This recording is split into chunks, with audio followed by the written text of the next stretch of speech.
6-19. That's the record the Grizzlies had this season after Ja Morant's 25-game suspension for altercations with guns last year.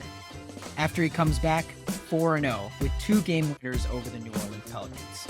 In this film review, we're going to go over what makes Ja Morant such a show-stopping player today and what he does to really elevate the Grizzlies and lead them to a 4-0 record after being one of the worst teams in the NBA. Let's start off with this clip, with Desmond Bane having the ball right here. He passes it to Ja Morant, who's going to be guarded by CJ McCollum. As we play the clip a little bit right here, what you see is CJ McCollum's going to kind of come up and try and force Ja Morant to essentially go over this screen. Jonas Valanciunas here is going to be guarding Xavier Tillman on the back end. But you see there's a little kind of small gap between CJ McCollum and the Xavier Tillman screen. Now, Ja Morant is probably one of the most elite players in the league right now at doing what we see right here, which is the snake dribble. He kind of dribbles through both defenders and is able to get in front of Jonas Valanciunas as well as CJ McCollum. Jonas has really no chance at stopping him from getting to the rim. CJ McCollum really has no chance at stopping him from getting to the rim as well, as he's already kind of in front of him. What you see here in this clip is the Grizzlies kind of mess up the spacing a little bit, and you see Zion Williamson's kind of already in the paint, and Brandon Ingram also is kind of looking towards the paint as well. And this is kind of another point that Ja Morant really has in the NBA today, the gravity he kind of pulls towards the paint. What you see right now is Marcus Smart is pretty wide open. You see Desmond Bane over here, pretty wide open if he were to get a kick out pass. And that's the gravity that Ja Morant creates. So what he's going to do right here is he kind of snakes around Jaren Jackson Jr. as well, who has Zion Williamson on him. And Jaren Jackson Jr. kind of seems to set a screen right here for him so that Ja Morant can potentially go to the other side of the rim or potentially get an easy basket. However, BI is kind of right here. So you'd think this is a really tough shot, actually. But because of Ja Morant's explosiveness, he makes it really tough for BI to actually contest this ball. And he ends up getting what would look like an easy 2 points, but was probably a lot tougher. A snake dribble through 2 players, evading Zion Williamson, and going through BI. Essentially, there's only one player he didn't deal with on the opposing team in the Pelicans in that specific play. Now, this next play right here, we're going to see Ja Morant kind of get it at the wing position. And you see already the gravity is in work. Jonas already in the paint, BI looking at him, Zion looking at him, CJ McCollum looking at him, and you have Herb Jones looking at him as well. As we play the clip right here, what we see is that CJ McCollum is going to kind of sit in the paint. And that's, I think, the strategy that most teams are going to use versus Ja Morant, who's an elite paint finisher. And you have Zion Williamson kind of cutting off his driving lane to the right side of the court. What you're going to see right here is Ja Morant kind of motions right here. He's like, hey, JJJ, come on, get over here. You need to set this screen. Like, this is the whole point of the play.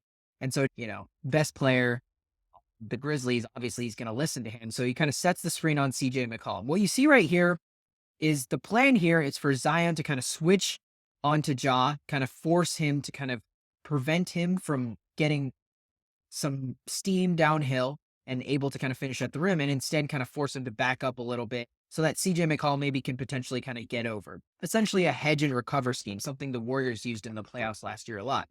But what happens to Zion right here is he gets immediately beat off the dribble, and he's really scared of fouling Ja here for some reason.